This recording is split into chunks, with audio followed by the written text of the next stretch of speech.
Dream stories की दुनिया। सोने का नारियल।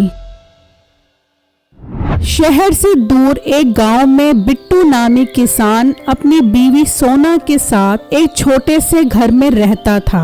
वो बहुत गरीब था लेकिन निहायत मेहनती और ईमानदार था। उसे जो कुछ मिल जाता इस पर वो सब्र शुक्र करता, जबकि इसकी बीवी हर वक्त उसे गरीबी के ताने देती थी। अरे बिट्टू जी, आप कब तक मुझे गुर्बत में मारेंगे? आप मुफ्त में फल बेच कर आते हैं क्या? कोई बड़ा हाथ क्यों नहीं मारते? सोना बैको सोने के फल नहीं उगाता कि वो बेच कर तुम्हें बोरिया बढ़ बढ़ कर पैसे ला कर दूं। आप कोई नई तरह का फल क्यों नहीं उगाते जो गांव के लोग ज्यादा खरीदें? फिर मैं कल ही गांव के बाबा जी के पास जाता हूँ। वो बहुत पहुँचे हुए बाबा जी है, वो मेरी मदद जरूर करेंगे। इससे इस बाबे का क्या ताल्लुक? मैं आपसे चुड़ैल कैद करवाने का नहीं कह रही जो आप बाबे के पास जा रहे हैं। बेगम तुम तभी से बात किया करो, बाबा जी बहुत पहुँचे हुए बाबा जी हैं। अगर वो इतने ही पहुँचे हुए हैं तो उनसे कहो कि आपको शहर तक पहुँचा दें, ताकि आप वहाँ से अच्छे दामों में नई तरह के बीज लेकर आओ। ठीक है बेगम, मैं बाबा जी के पास जाता हूँ। बिट्टू घर से निकलकर बाबा जी के पास जाता है।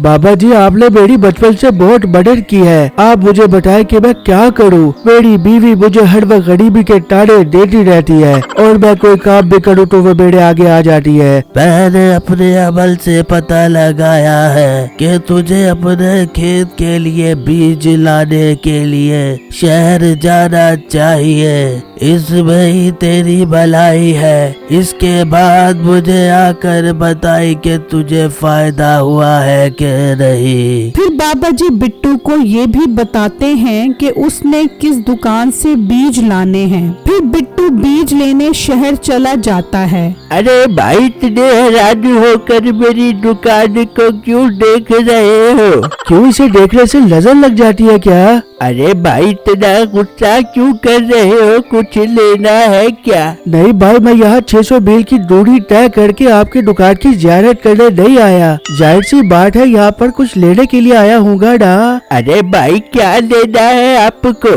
भाई मुझे अच्छे से बीज दे दे। कौन सी फसल के बीज अकसाम तो बताओ ना मुझे। ओ भाई बस बस, मुझे नहीं पता कि मैंने कौन से बीज लेने हैं। तू दफा हो जा, फिर यहाँ से तेरा कुछ लेने का इरादा नहीं है। बिना वजह तेरी इतनी इज्जत की पता नहीं कहाँ से चले आते हैं। अरे भाई, आप तो गुस्सा ही कर गए हो। असल में मुझे यहाँ मेरी बीवी ने भेजा था, इसलिए मुझे नहीं बताया कि मैंने कौन से बीज लेने हैं। भाई आप शादीशुदा होते तो मेरे जज्बात को समझ सकते। अरे भाई, अब रुलाएगा क्या? ये ले, ये बीज ले जा, यहाँ के सबसे अच्छे बीज है। बिट्टू दुकानदार से अच्छे दामों में बीज खरीद लेता है और वहाँ से चला जाता है। और जब वो बीज लगाने के लिए खेत में आता है तो देखकर हैरान रह जाता है कि एक बीज सोने का होता है। यार, ये तो सोने का बीज लग रहा है। यकीनन इसे जमीन में बोने से फल भी सोने का ही निकलेगा। बिट्टू ये देखकर अपनी किस्मत पर बहुत खुश होता है और वो सोने का बीज जमीन में बोकर घर आ जाता है। और अगले दिन बिट्टू सोचता है, यार अब मुझे इस जगह पर जाकर देखना चाहिए, वहाँ क्या उगा है। फिर बिट्टू उस जगह पर जाता है जहाँ उसने वो बीज उगाया था। तो बिट्टू देखकर हैरान रह जाता है कि वहाँ एक दरख्त लगा होता है जो बहुत बड़ा और खूबसूरत होता है और उस पर सोने के नारियल लगे होते हैं। अरे यार, ये तो सोने के नारियल वाला दरख्त है। मेरी तो निकल पड़ी। मैं बाबा जी को जाकर बताता हूँ सब। फिर बिट्टू बाबा जी के पास जाता है और उन्हें कहता है, बाबा जी आप ठीक कह रहे थे, मैं बहुत अमीर हो गया हूँ। जो बीज मैं लाया था मैंने इसे जमीन में बोया तो उसमें बहुत अच्छा सोने के फल देने वाला दरख्त निकला है।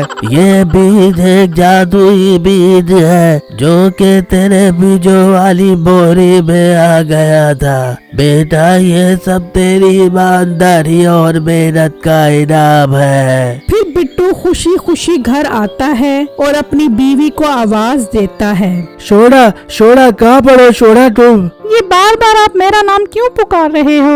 सोना हम अमीर हो गए हैं, मुझे सोना मिल गया है। उफ, लगता है आप सटिया गए हो। जरूर आपको वो पहुंचा हुआ बाबा ही बेवकूफ बना रहा होगा। नहीं, जब मैं शहर से बीज लाया था तो उन बीजों में एक बीज सोने का भी था, उससे सोने का फल देने वाला दरख्त निकला है। वाह, सोने का अंडा देने वाली मुर्गी के बारे में तो सुना था, आज सोने का फल देने वाले दरख्त के बारे में भी सुन लिया। बेगम मैं सच कह रहा हूँ, जब मैंने वो बीज जमीन में डाला तो उससे सोने का फल देने वाला दरख्त निकला। अगर ये सच है तो फिर तो हम बहुत अमीर हो गए। हाँ बेगम, अब हम बहुत अमीर हो गए हैं। फिर बिट्टू रोज उस खेत में जाता है जहाँ उसने वो दरख्त लगाया था और वहाँ से एक नारियल तोड़ता है और उसको बेचकर खूब पैसा कमाता है। बिट्टू का एक दोस्त जिसका नाम मीठा था। मीठा बहुत लालची इंसान था और कोई काम नहीं करता था। अरे मिठे बगैरत के बच्चे, उठे जल्दी उठ। कभी तो सुकून की नींद लेने दिया कर मोटी। कहा मैं नींद में इतने मजे के टिक्के खा रहा था, तेरे हाथ का तो खाने का कभी मजा नहीं आया। तूने तो जैसे मुर्गियों का फार्म खोल रखा है ना, जिससे मैं मुर्गियाँ ज़िबा कर कर के तुझे टिक्के बना के खिलाबूं। जा फिर मुझे दोबारा सोने दे, मेरा डिनर दरमियान में ही खराब कर दिया। अब तो तुम मुझसे बिल्कुल प्यार ना करे, शादी से पहले तो तुम मुझसे भी बड़ा प्यार करता था। हाँ, पहले मैं तुझे बेपनाह चाहता था और अब मैं तुझसे पनाह चाहता हूँ। जितना ध्यान तुम मुझसे जबान दराजी पे करता है, इतना कुछ कमाने की तरफ करता तो आज हम बहुत अमीर हो जाते। अमीर होकर क्या करेगी? तेरी शक्ल तो फिर भी गरीबों वाली ही लगेगी। मिठे, मेरे साथ ज्यादा जबान न चलाइयो, मैं तेरी नस से चीर के सुखड़े डाल दूंगी। तेरे से तो बात करना फजूल है, इससे बेहतर तो है मैं बाहर ही चला जाऊं। हाँ, निकल जा यहाँ से अपनी मनुष्य शक्ल गुम कर।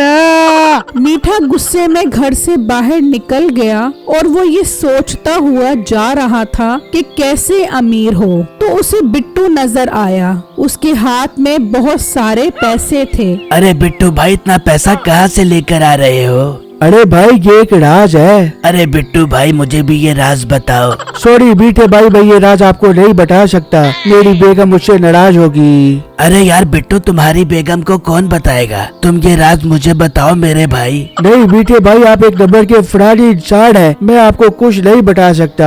ये कहकर बिट्टू वहाँ से चला गया और मीठा सोचने लगा, यार जरूर दाल में कुछ काला है। इस मोटे बिट्टू के पास इतना पैसा कहाँ से आया? मुझे कल इसका पीछा करना पड़ेगा, आखिर ये कहाँ से पैसा लेकर आता है। अगले दिन जब बिट्टू उसी खेत में नारियल तोड़ने जा रहा था तो मीठा उसका पीछा करने लगा और फिर जब वो उस दरख्त के पास पहुंचा तो देखकर हैरान रह गया। अरे यार, ये तो सोने के नारियल वाला दरख्त है, मेरी तो निकल पड़ी। मेरी इस वीडियो को लाइक और मेरे चैनल को सब्सक्राइब जरूर कीजिएगा और मुझे कमेंट बॉक्स में जरूर बताइएगा कि लालची मीठा इस दरख्त को हथियाने के लिए क्या चाल चलेगा। शुक्रिया।